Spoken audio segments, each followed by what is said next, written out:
Buenas tardes, saludarlo a todos quienes nos están escuchando por Radio Nonguien, por Under Express y por Enquiste RTD, y también a quienes nos están viendo a través del streamer, darles la más cordial bienvenida una vez más a nuestro programa Los Temas de Hoy, este programa laico, tolerante y pluralista. Hoy, bueno, como es de costumbre, estamos con Marcelo Rodríguez. Marcelo, ¿cómo estás? Eduardo, ¿cómo estás? Aquí estamos en un nuevo programa para nuestros televidentes y por la radio, como vemos. También nos está acompañando con algunos problemas técnicos, por eso hoy día no lo vamos a poder ver en la cámara. Estamos con Nicolás Verdejo de Under Express. Nicolás, ¿cómo estás? Bien, gracias. En proceso de mudanza a un nuevo estudio, entonces con dificultades con el internet de momento, así que mi voz solamente estará presente en esta ocasión. Perfecto. Siempre es bueno tenerte presente de alguna u otra manera. Bueno, Marcelo, hoy día tenemos una invitada bastante interesante con un tema muy importante. Así que bueno, por favor te pido que la puedas presentar y comencemos esta entrevista. Bueno, estamos con Emma Arellano, profesora de Historia de la Universidad de Concepción, doctora en Educación, quien es especialista en varios temas, especialmente los que tienen que ver con el clima dentro de la sala de clase, los estudiantes, que todo el mundo conoce como bullying o también como ciberacoso. Dejamos a ustedes entonces con la señora Emma, quien puede ya empezar acá a contarnos de este tema. Hola, buenas tardes a todos los oyentes y a quienes nos puedan ver por YouTube o los canales que correspondan. Muchas gracias por la invitación. Así es, pues muchas gracias. Esperamos que este no sea el primer programa porque hay muchos temas que usted puede tratar. Pero Gracias. bueno, cuéntenos de qué se trata esto de que todo el mundo habla de bullying, de ciberacoso, pero formalmente, ¿qué es? Sí, de pronto es un tema del que no se habla mucho porque en general las personas que lo sufren lo mantienen como muy guardadito y lo sufren mucho, pero lo guardan también mucho.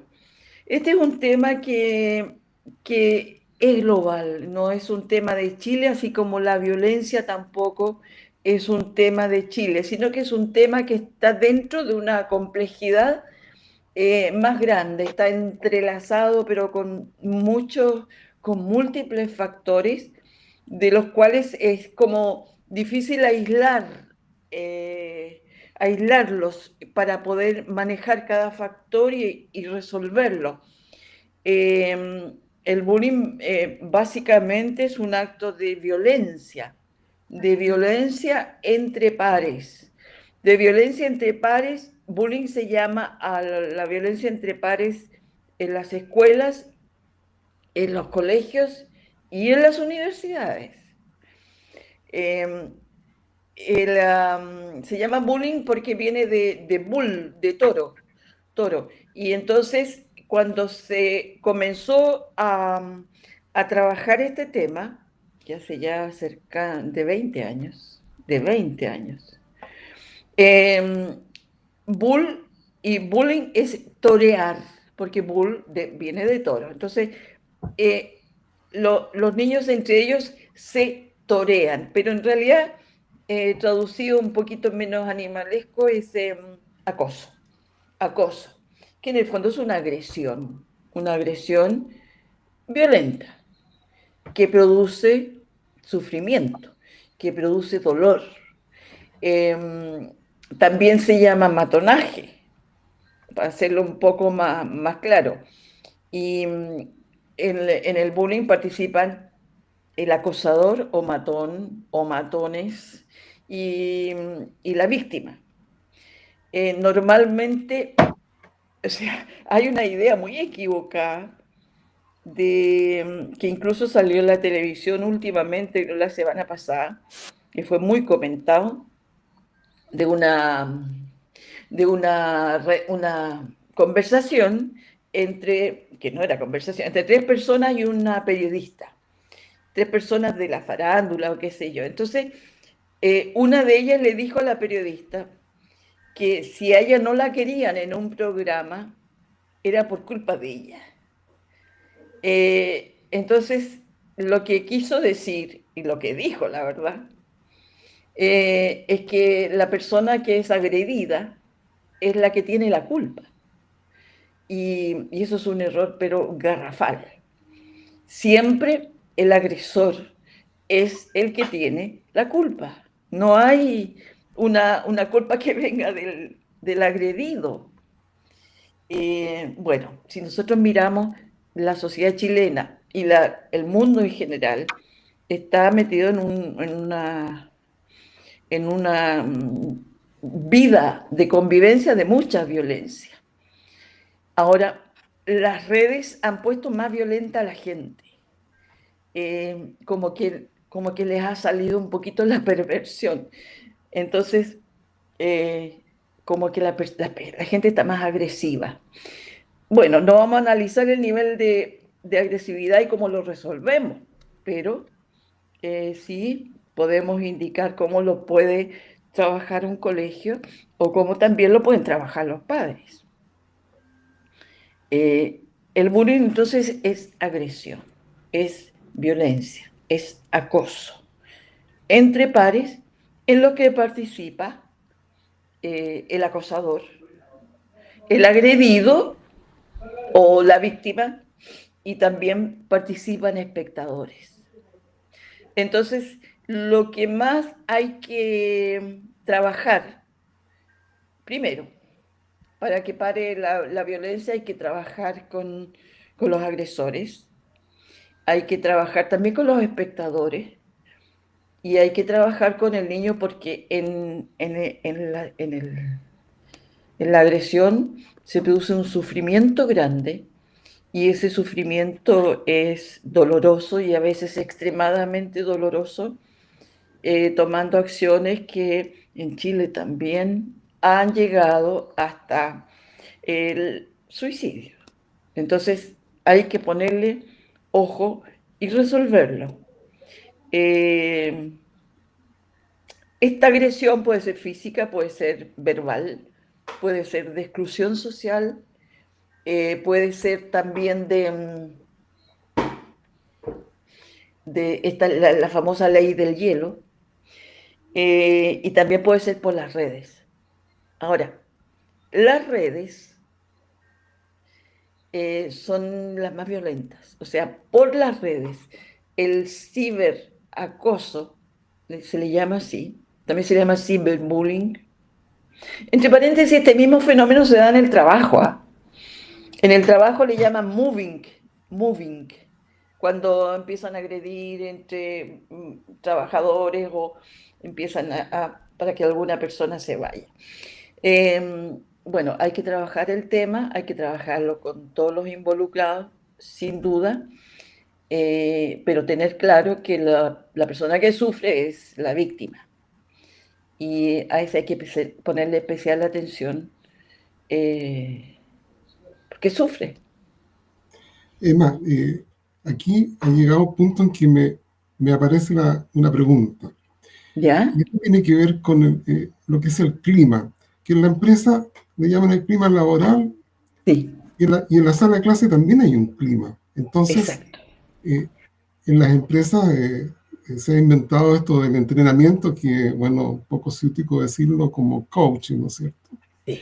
Para justamente distinguir y lograr un compañerismo que permita mejorar los rendimientos en Sí, general, pero sí, en los colegios, en la escuela. sí. ¿Quién va a administrar ese clima cuando ya el profesor está ocupado en la enseñanza? Más aún Bueno, que cada vez hay más especialidad, entonces ya en tercero básico o cuarto ya no está un solo profesor, llegan varios. son varios. Claro, ¿y qué pasa ahí? El clima de la sala de clase. ¿Quién lo Hay dos administra? cosas ahí que son súper importantes de tener en cuenta. Uno es la creencia de que al colegio, a la escuela o al lugar de estudios se va a recibir materias.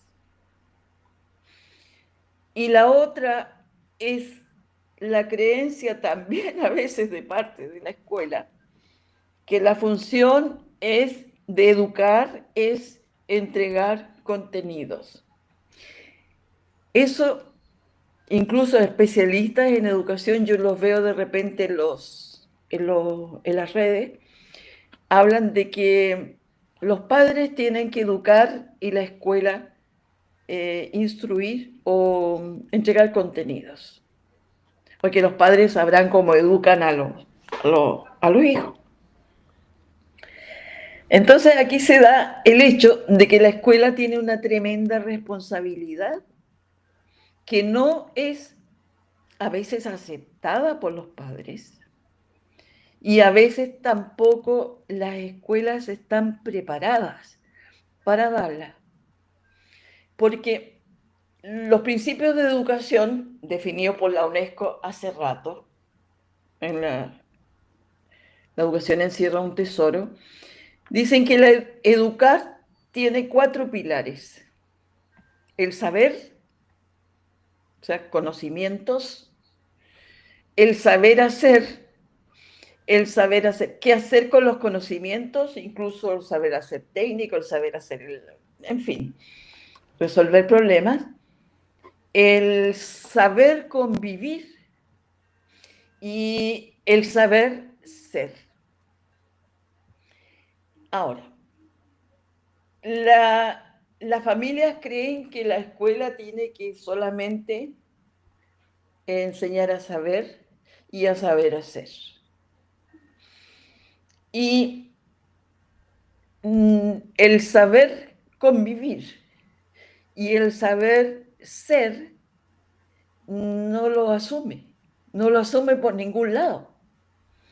Es decir, lo asume y es posible que lo haga bien en los niveles más pequeñitos. Y no es que no lo haga bien porque lo hace mal, no. Es porque el saber convivir tiene lugar en la convivencia. Y al tener lugar en la convivencia, no existe ninguna alternativa de poder enseñarlo en la casa, excepto que sean varios hermanitos. Y además asume su propia convivencia, los padres asumen su propia convivencia con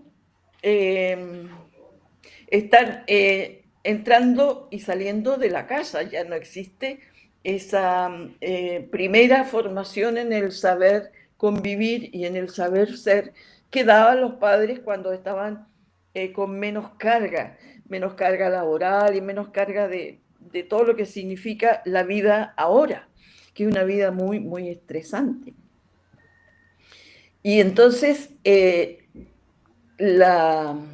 saber convivir no lo asume, o lo asume por supuesto, con herramientas que no les alcanza, porque una cosa es convivir y relacionarse con el entorno con el que se genera ese clima de la sala, y otra cosa es saber convivir con el hermanito menor. Entonces, otra cosa que también se aprende mucho por modelos, y los padres a veces no son modelos, a veces también esa violencia ha alcanzado a los padres, entonces no alcanza a ser modelo ni ejemplo, y bueno, los niños le pueden decir muchas cosas, pero aprenden lo que ven, eso es, siempre. Lo mismo en la escuela, los profesores pueden ser muy, muy teóricos en el enseñar a convivir, pero si no dan el ejemplo tampoco sirve. Entonces, son 2 áreas olvidadas de la escuela y negadas a veces por la familia. Entonces, a la escuela yo mando a mi niño, hoy esto vino mucho con esto de pagar por la educación, ¿eh? Yo pago para que me vuelvan un chico que me dé una buena prueba de actitud académica. Perdón, se me cayó el carnet. Una prueba de selección universitaria. Entonces, como que los padres entregan, pagan y quieren un producto. Está complicada esa relación también. La escuela y la familia debe existir una relación de colaboración. el clima escolar es producto del estilo de relaciones que tengan los jóvenes entre ellos y los jóvenes con sus profesores. Los profesores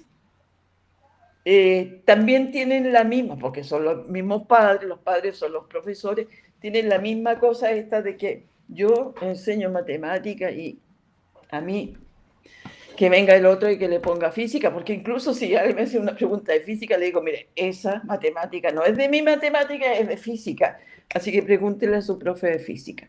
Está complicado el asunto. Entonces aquí hay una responsabilidad que es de la escuela y de la escuela, en el sentido de ser como el primer frontón con que chocan los niños para aprender a convivir. Porque ya no, antes se podía en el barrio, antes se podía en una familia grande.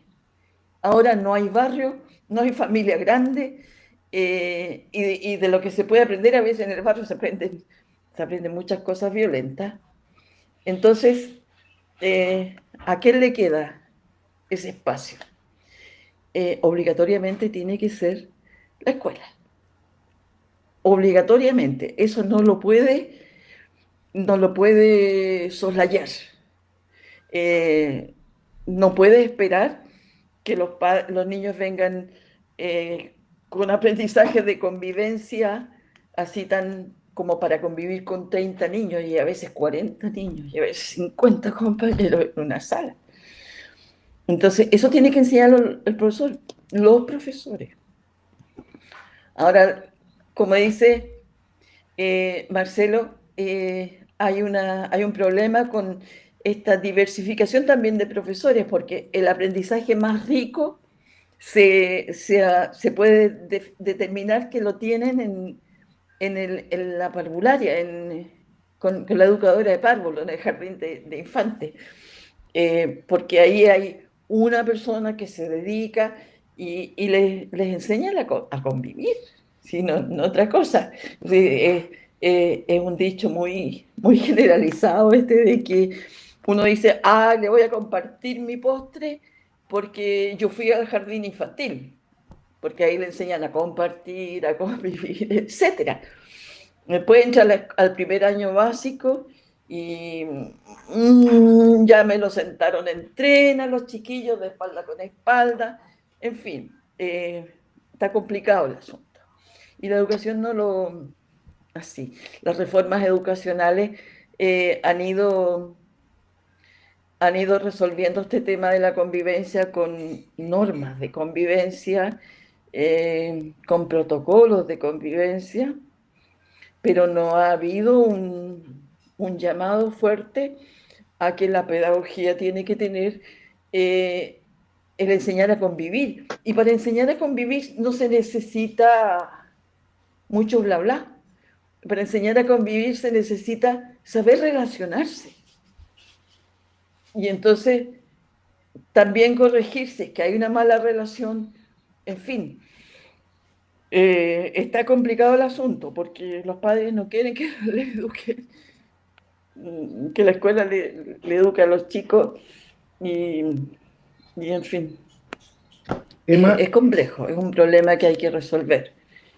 Yo, ¿cómo lo resolvería? Lo resolvería primero formando, capacitando a los profesores en esto de saber convivir, porque en las empresas es fácil poner coach, pero si a los profesores les ponen coach, es decir, que casi es como un lujito, porque siempre hay escasez de recursos, siempre, hasta para los colegios pagados, en fin.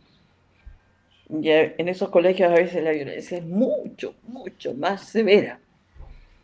Hay dos casos que conocí, uno lo conocí hoy, de un colegio de Santiago, que tiene que pagar 300 millones de pesos a una familia por un chico que se suicidó.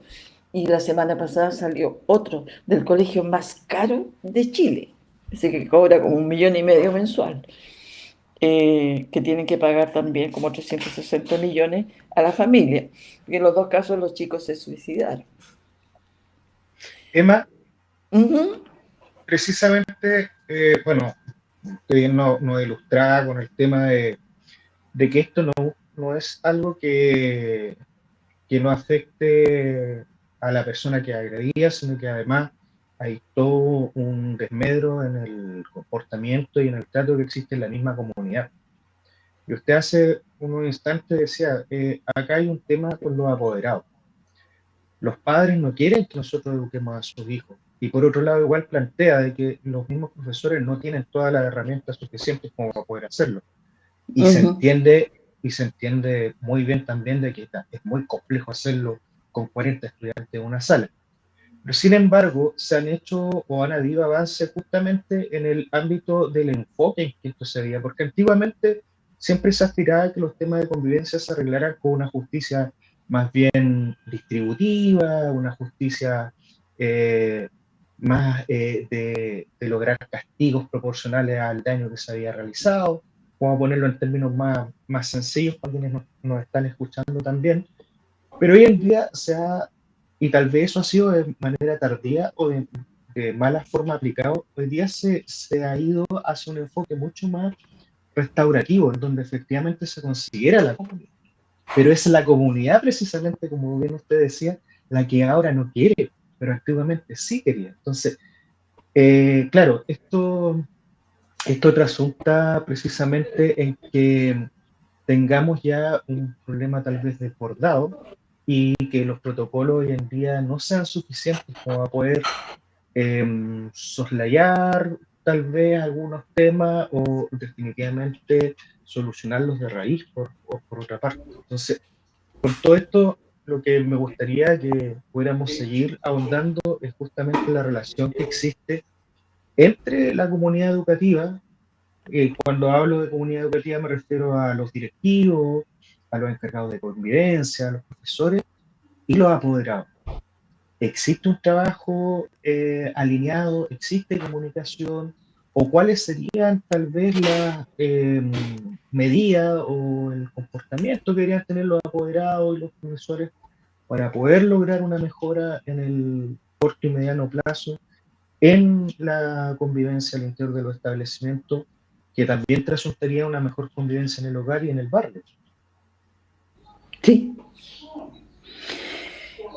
la verdad es que yo creo que el principal problema que existe en la relación padres y comunidad escolar es la falta de confianza. Eh, Creo que lo principal es la colaboración entre la familia y la escuela. Y creo que no hay confianza, no hay esa confianza de que, bueno, que existía en mis tiempos, ¿no? Que la familia era el primer hogar y la escuela el segundo hogar. Entonces, porque no hay confianza, porque no hay seguridad, porque anda a la defensiva, de, y sobre todo con esto, con los pagos. Es increíble eso. Eh, para eso pago. Esa cuestión es una cuestión muy chilena. En, en realidad, no, yo no, eso no lo he visto en otras partes. Pero hay una relación de desconfianza en general, porque todo, en general a todo le tenemos desconfianza. Hemos aprendido a ser desconfiados, en no confiar en el otro. Entonces los padres no confían en los profesores no confían en los padres. Ahora, ¿cómo se resuelve eso? Bueno, hay protocolos, claro. Los protocolos se le informan a los apoderados, aunque digan que se haga en comunidad, pero la verdad es que los lineamientos de los protocolos los pone el ministerio, desde arriba.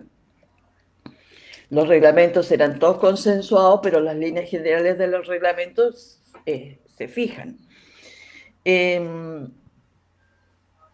Yo creo que hay que hacer un trabajo de colaboración, un trabajo de confianza, de que ambos, profesores y padres, estamos trabajando con el mismo objetivo, hacer a unos chiquillos felices y que aprendan, porque que aprendan a aprender, porque aprendiendo a aprender, aprenden cualquier cosa después. No, a veces ni usan lo que aprenden teórico, de matemática o qué sé yo, pero que aprendan a aprender, a desarrollar su cabeza y, y que tengan confianza, ambos, entre ellos. Pero si tenemos planteamientos de que los padres, los profesores y las autoridades políticas estamos un poquito complicados. Yo no sé si eso, yo no tengo respuestas, la verdad, pero sí puedo identificar bien los problemas. He trabajado muchísimos años en escuelas, en liceos. Creo que se perdió la confianza. Esa es la principal cosa, y que los padres, como no tienen tiempo, entonces entregan a sus hijos a la escuela, a veces con confianza, pero la mayor parte de las veces con mucha desconfianza. Dice acá, ¿qué opina de la aplicación del aula segura frente a situaciones de violencia escolar? Yo creo que cuando ya la cosa deviene en violencias que son muy grandes, muy fuertes, es decir, estoy pensando en el INBA, estoy pensando en algunos colegios de acá, incluso en San Pedro se vio, hay otras en que hay mucha violencia y no se sabe, no se sabe. Y que, bueno, creo que no va a ser la solución. Los pueden detener, a lo mejor los pueden expulsar, pero no va a ser la solución. O sea, junto a las medidas correctivas, yo creo que hay que trabajar la formación, y de muy, muy chiquitos. Pero no es la solución. El aula segura es una medida de parche que puede resolver en base a la sanción y en base a... Que si no hay un trabajo personal, un trabajo de coach, que el profesor sea un coach, porque lo que le falta a los estudiantes es desarrollo personal, es decir, un trabajo con sus emociones, un trabajo con su estilo de convivencia. En fin,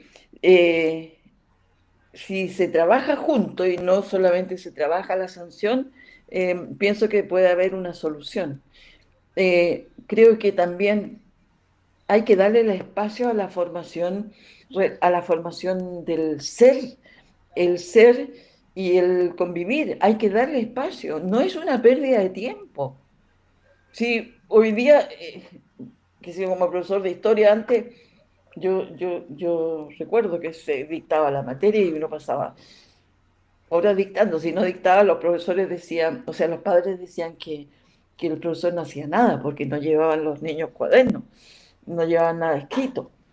Entonces, hay muchas cosas que doblarle la mano ahí, porque un profesor que se dedica a trabajar la convivencia no está perdiendo el tiempo, así muy por el contrario. Y después le da un documento que le dice, trabaje este documento en un equipo, también en un equipo colaborativo dentro de la clase, y ahí resuelve por decirlo, su unidad programática. Pero el mayor programa que tienen los docentes es el formar para que los estudiantes sepan ser y sepan convivir. Eso es la tarea más importante de la educación. A mi juicio, hoy más urgente. O sea que, de acuerdo a los 4 principios de la UNESCO, solamente atendemos 2. Los de arriba. El saber y el saber hacer. Y los otros están olvidados, no se consideran. Incluso dentro de las familias también. Si una persona va a un curso de desarrollo personal, por ejemplo, es como un lujito, cuesta carísimo y es un lujito personal. Es una necesidad tremenda. Hoy día faltan muchos psicólogos en las escuelas, porque antes los profesores estudiaban, creo que psicología 1, 2, 3 y 4. Los profesores. Yo recuerdo haber estudiado psicología 1, 2, 3 y 4. Y para enfrentar no solamente psicología del aprendizaje, sino psicología del comportamiento. Entonces también hay un problemita con la formación de profesores, que se ha ido deteriorando un poco, por muchas razones. Emma, ¿qué tal? Hola. Nicolás, por aquí. Nicolás. Tengo una pregunta que nos ayuda a avanzar a otra arista de lo que se ha estado conversando. Vivimos en una era eminentemente digital en la que estas generaciones de nativos digitales tienen acceso a redes sociales aun cuando los términos del servicio de cada plataforma imponen un mínimo de edad para registrarse que es saltado fácilmente con información falsa que no se verifica de ninguna manera. En un espacio como ese, el acoso del que se ha estado hablando puede cruzar la barrera de lo digital y tomar otro potencial alcance.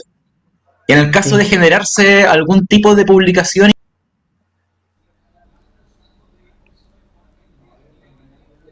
inadecuadas, igual hay herramientas para sortearlo. Las redes que se hace y que incumple con los términos, pero hay un trabajo previo que se puede hacer en materia de prevención. ¿Qué puede aportar ahí la familia y la comunidad educativa para manejar este tema? La familia primero, porque como a nosotros nos llega la tecnología como masticadita, usamos la tecnología nomás la mayor parte de las veces. Y el uso de la tecnología, dice, pero ¿cómo no van a usar los niños a los 16 años en las redes? ¿Cómo no? No, es que no pueden usarla, no deben usarla. Y los padres no acompañan en eso. Primero porque los chicos, las niñas, no los dejan. Y segundo porque tampoco tienen tiempo. Hoy día en la mayor parte de los países se está eliminando el uso del celular, por ejemplo, en el colegio. La primera vez que yo vi un celular en una clase, yo pensé, ¿qué pasaría si yo me trajera mi teléfono negro, ese que se usaba antes, y me lo pusiera aquí con mis cuadernos? O sea, si suena el teléfono, me fui a las pailas. O sea, eso no me resultaba ni siquiera plausible, me resultaba ridículo. Estar con un distractivo absolutamente grande y en el que yo estoy concentrado además. Estoy concentrado en ese distractivo, porque ese distractivo me manda mensajes. Y entonces yo también mando mensajes. Y como la agresión ahora se da a todo nivel, me manda mensajes de agresión y yo contesto mensajes de agresión. Entonces, primero, en la escuela, eso a mí no me cabe ninguna duda que no se puede usar. Y que si el alumno tiene la madurez suficiente, que es lo que se debería lograr, para llevar su teléfono, no sé por qué ahora se necesita tanta conexión, cuando uno se iba a la escuela y después se volvía a la casa. Bueno, ya se necesita conexión para si la niña tuvo un accidente, si no tuvo un accidente, es lo que menos pasa. Bueno, que lo sepa usar como cualquier otro, como la billetera, la anda trayendo en el bolsillo. Y cuando tiene que poner atención a algo, la apaga, no lo apaga. Así de simple. Y Y si tiene alguna tarea que se pueda hacer en el teléfono, bueno, ahí se prende y se da las instrucciones de qué programa, de qué sé yo. Eso en el colegio a mí me parece que tiene que resolverse muy rápido. Y en la casa los padres estar encima. Y antes de los 16 no debieran, no debieran permitirle los padres. O si les permiten, acompañar. O sea, estar en las redes. Los padres estar atentos con lo que pasa en las redes de sus hijos. Ahí no hay otra salida, creo yo. Porque cada día está más dura esa cosa. Y lo que más hacen es acosarse, ¿ah? Los niños, las niñas. Y son violentísimas las redes, violentísimas. Y si miramos la televisión son iguales de violentas. O sea, ahora no, incluso no tienen ningún problema en tratarse de todo, con insultos, con cosas que antes no se veían mucho en la tele. Son el uso de las redes. Hacer programas, por ejemplo, el otro día conversaba yo con mi hijo, ¿cómo podría llamarse un programa? No te enredes, porque ahí cuando uno cae en esas redes, la verdad, se enreda y después ya no sabe ni qué hace. Creo que el principal dolor que causa ahora no es tanto la violencia física, que sí se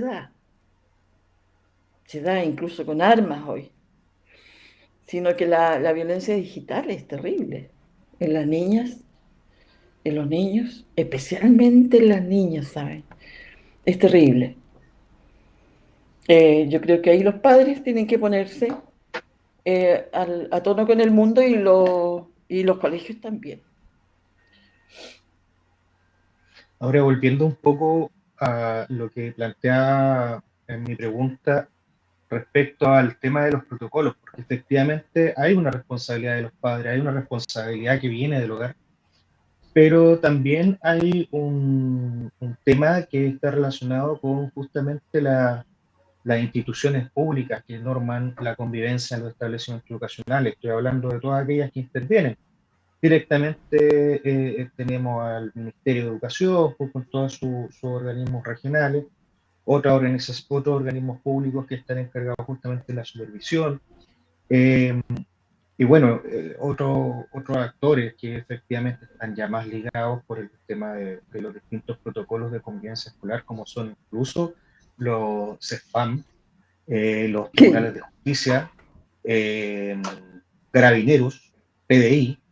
Entonces, seguir en esa línea, porque al parecer hoy en día el tema de la educación ya cruzó los límites solamente de la enseñanza, sino que además por el tema de la convivencia, eh, fue más allá, ya se convirtió en un tema mucho más complejo, en donde ha escalado precisamente cuál es la preocupación real del establecimiento educacional. ¿Es solo enseñar? Es enseñar y educar modales, enseñar modales, corregir actitudes, corregir comportamientos. Entonces, eso igual considero que podríamos tratarlo hoy día, porque en definitiva va mucho de la mano con justamente cómo se tratan, cómo se tratan los niños, las niñas desde pequeños, como usted bien dice. Eh, Antes sí, teníamos manifestaciones violentas al poner sobrenombre, y hoy en día todavía eso se da, pero además hoy está siendo mucho más velado porque las redes sociales me permiten esconder mi talento. Me permite ser mucho más violento incluso que si yo le digo algún garabato a mi contraparte, a la otra persona. Puedo ser mucho más violento porque yo le puedo enviar un meme, le puedo hacer un meme que sea agresivo. Y hoy en día Sí. la juventud precisamente les duele más mucho eso porque también los perpetúa en el tiempo. O sea, yo lo Sí. puedo descargar y enviarlo y distribuirlo y esa persona se van a pasar 5 o 10 años a seguir en el cibermundo siendo un meme, pero un meme chistoso, negativo. Un Sí. meme que a esa persona le va a causar mucho daño emocional, posiblemente. o que tal vez no lo entiendan, considerando también hoy en día las distintas capacidades que tienen los jóvenes. Dejo más o menos planteado esto como un tema más general, como va a poder conversarlo en cómo intervienen todos los agentes, cómo Todos los intervienen agentes de la las comunidad. instituciones. Sí. Yo creo que, bueno, habiendo un protocolo, mire, lo que yo he visto hasta ahora es que cuando hay un caso de violencia, la respuesta en general de una autoridad es decir, se activaron los protocolos. O sea, como quien dice, eh, prendí la alarma, se activaron los protocolos. A veces los protocolos llegan hasta ahí porque las escuelas también tienen sus sanciones por casos de bullying. Entonces, tampoco quieren ser sancionadas ni perder ¿cómo se llama? La condición esta de cooperador de la función educacional del Estado. Son sancionadas. Entonces, tienen un protocolo que puede ser brillante, pero que generalmente llega hasta por ahí. Y eso cuando lo hacen, porque a veces no lo hacen. A veces lo resuelven como por afuera, para que no llegue la denuncia a la superintendencia. Un protocolo bien hecho, sería fantástico que pudieran ir al CEFAM a trabajar con los psicólogos. Que los carabineros se hicieran cargo de los chicos que van con pistola, por ejemplo, que ya hay, o que golpea a otro. Está también la ley penal adolescente, está presente y que fue una de las primeras medidas que se tomó por esta situación de los chicos que estaban siendo violentos. El problema es que hay un espacio para mí que es sagrado y que es el espacio escolar. O sea, cuando yo vi por primera vez un carabinero dentro de un colegio, sí me dolió el alma. No porque los carabineros no puedan ingresar al colegio, sino cómo no se puede resolver adentro. Y tienen que entrar carabineros a detener a una alumno. Es que a mí realmente me dolió, pero hasta las pestañas, le diré. Es como, no sé, hoy día, que entrar a una iglesia, por ejemplo, mientras están rezando. No sé, una cosa tan... la escuela debe ser un espacio seguro. Y de esa seguridad debe encargarse toda la comunidad.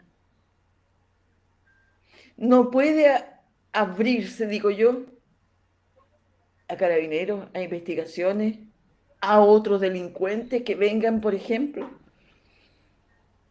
Para mí debe ser un espacio, como quien dice, un espacio seguro, un espacio donde uno pueda entrar y respirar seguridad. Yo no sé si hoy día se puede lograr eso, pero la escuela segura y un entorno seguro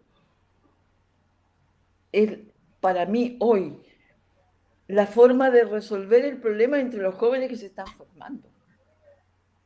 Porque si entran a competir con los delincuentes que hay, es como muy complicado, son niños en formación. ¿Y dónde está la formación? Padres y escuela.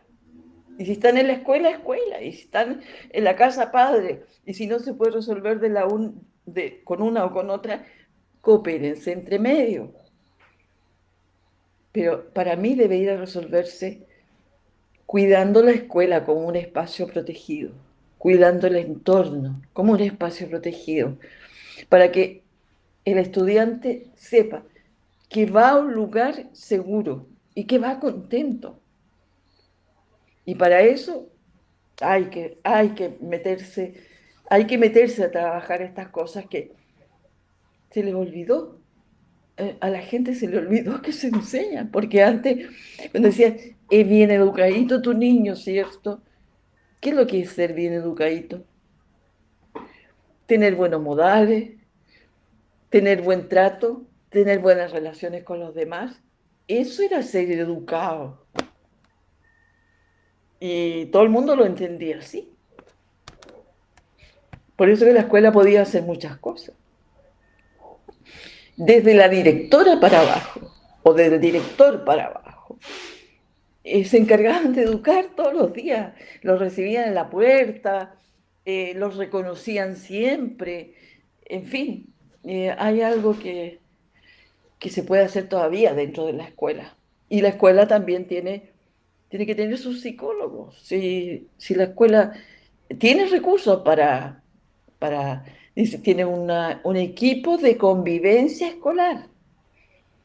Y el equipo de convivencia escolar está destinado a resolver los problemas de bullying, cuando toda su tarea debiera estar en promover la buena convivencia.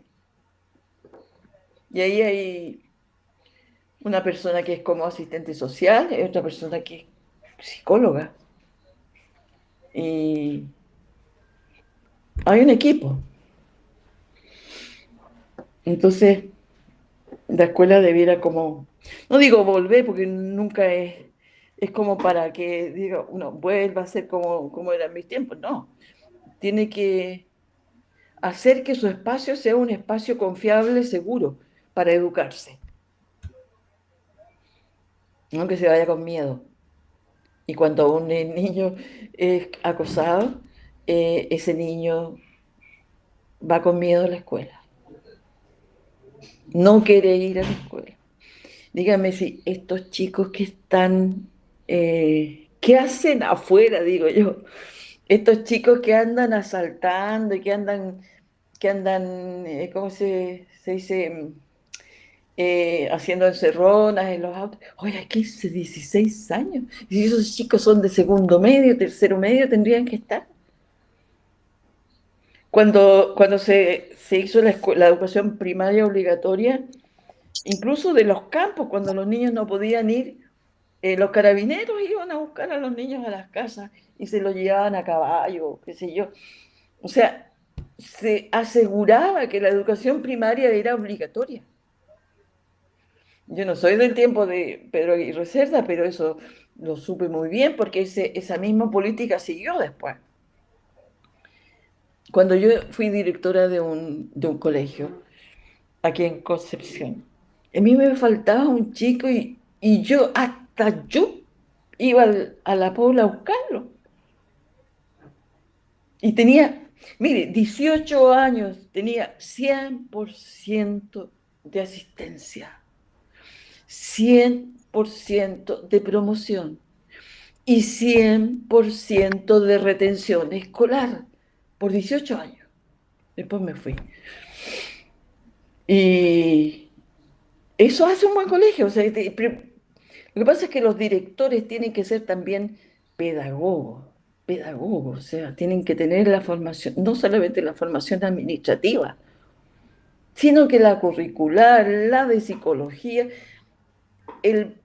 Un buen administrador tiene que tener toda una formación completa para poder liderar una institución y asegurarse de que genera una situación, un espacio seguro y confiable y un espacio alegre.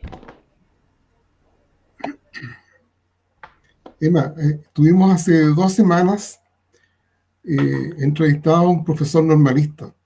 ¿Ya? Para que nos contara cómo era la educación pública basada en los profesores normalistas.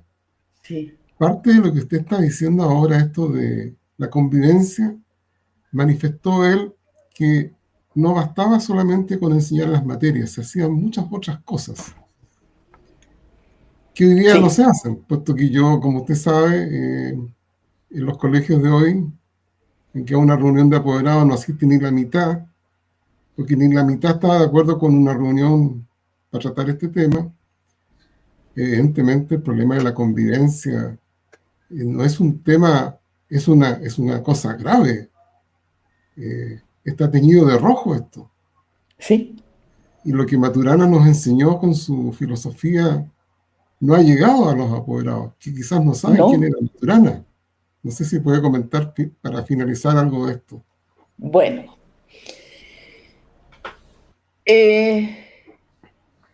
fíjense una cosa que Maturana, en esa sencillez y complejidad a la vez que tenía, decía, ¿qué es el amor? Que es lo que uno tiene que trabajar en educación fundamentalmente. Si no quiere a los niños, no puede educar. O sea, eso está clarísimo. O sea, el amor es respetar al otro. First checking, dice. Oh. No, estamos escuchándole bien. No hay algo problema. pasó ahí. No hay problema. Ya. Dice, amar es respetar al otro como un legítimo otro en convivencia con uno. O sea, es el amor propio y el amor al otro y el considerar que el otro es tan legítimo como yo. No es un diferente, es diferente, es diverso, todo lo que sea, pero hay algo en el otro que es tan legítimo como yo. Cuando uno considera al otro tan legítimo como uno, las diferencias desaparecen. Y él fundamentó la educación como el respeto al otro como legítimo otro. Fíjense que si esa frase estuviera grabada en los paneles de los profesores, de los estudiantes, de lo otro, y se metiera adentro, ya con eso tendríamos un tremendo avance.